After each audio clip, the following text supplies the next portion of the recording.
Hey, what's up everyone? I am back with another Halloween tutorial. My mouth is a little restricted right now, but I'm going to show you how to do this crazy open wound right here and a sewn up mouth. I know it looks like it's kind of complex, but it's not at all. Anybody can do this. If I can do it, you guys can do it. But I am going to show you step by step on how I did this look. And if you're ready to get scary, stay tuned and keep on watching.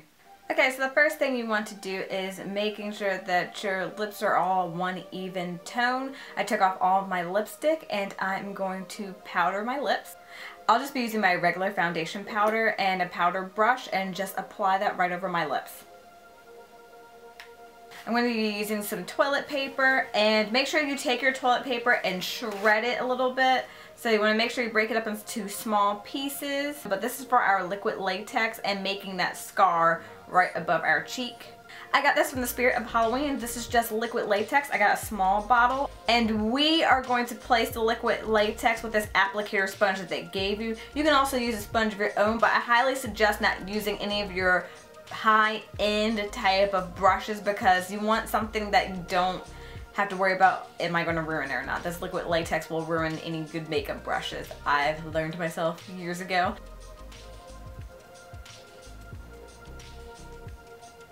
Now make sure you work quickly when doing your scar because liquid latex will dry pretty fast. So I'm going to take a layer of toilet paper and put that right on my face. And you can just tear around where that liquid latex is not attaching to it. And then we're going to repeat and do a second layer.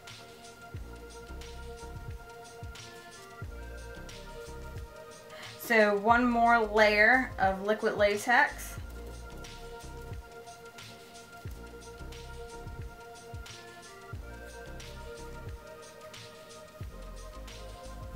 Now I'm going to put some liquid latex on top. And make sure you just get it as smooth as possible around all the edges. I'm going to use my regular powder brush because it is dry enough and have some translucent powder. Alright, so that is all set. So this is the Fit Me Matte and Poreless, and it is the color 355 Coconut. And I am using my Beauty Blender and it is slightly damp. Next thing I am going to use is my Iman Cosmetics Concealer, and this is in the color Earth Deep. It is slightly darker, so I'm trying to balance it out in terms of this little scar that I have.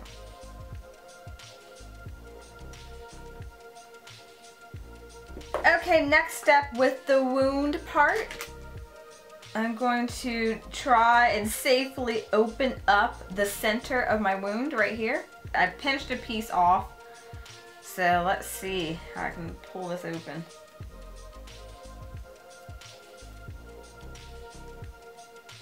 Still have some concealer product and foundation on this sponge. I'm going to go on the inside and try to get some color in there. I'm going to use 2 lipsticks inside the wound to make it look like it is gushing with blood and totally disgusting and open. So I'm using Vampira and also Damned. So first I'm going to start off with Vampira on the inside. This is the lighter, more blood red, and this is a good blood red lipstick.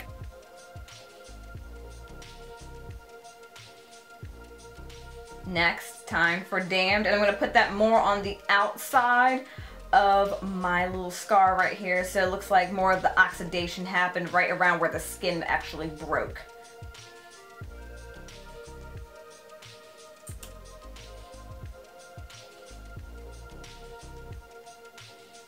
I'm using one of my art brushes that I have, and I'm going to actually kind of smear that in a little bit so it's not looking so linear.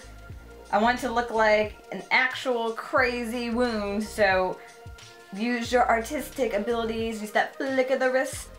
This is my L'Oreal Infallible Gel Liner, and this color is in Blackest Black, and I'll be using that again on the outside area of the wound.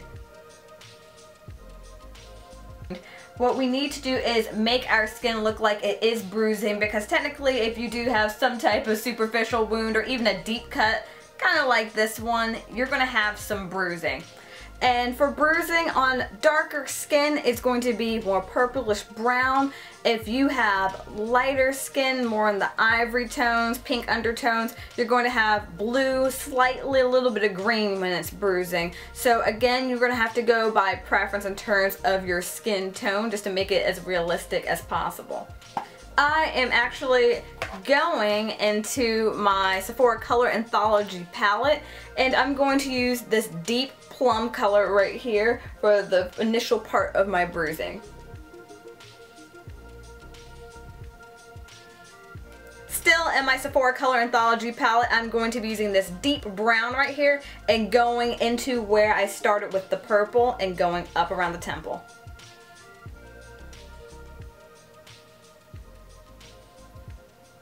And I'm going to use my finger just to blend that in. Alright, now we're going to get to the fun part, which is putting on the blood all over the wound. I'm using a tube of vampire blood I got from Spirit of Halloween, and also I have my little spongy stick, of course, as part of my art kit.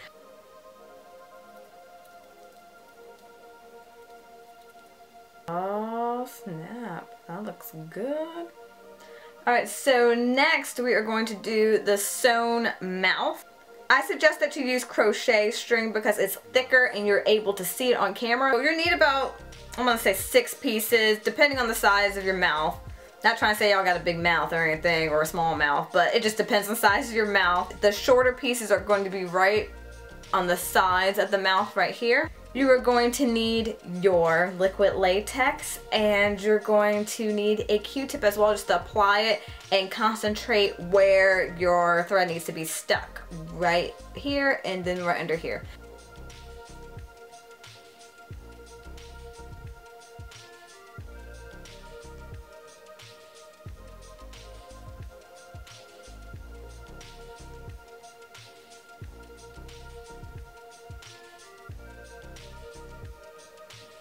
Using your translucent powder, you're going to go over your mouth to make sure there's no shining spots from the liquid latex. I am going to be using Vampira by Kat Von D. Now doing the same thing with Damned by Kat Von D. Use the same technique that you did as when we made our bruising right over here, and kind of go around the mouth a little bit. And you can put some extra blood around the mouth if you would like to. I just like using the blood because I'm just gory and gruesome, and I'm all about that life, you know.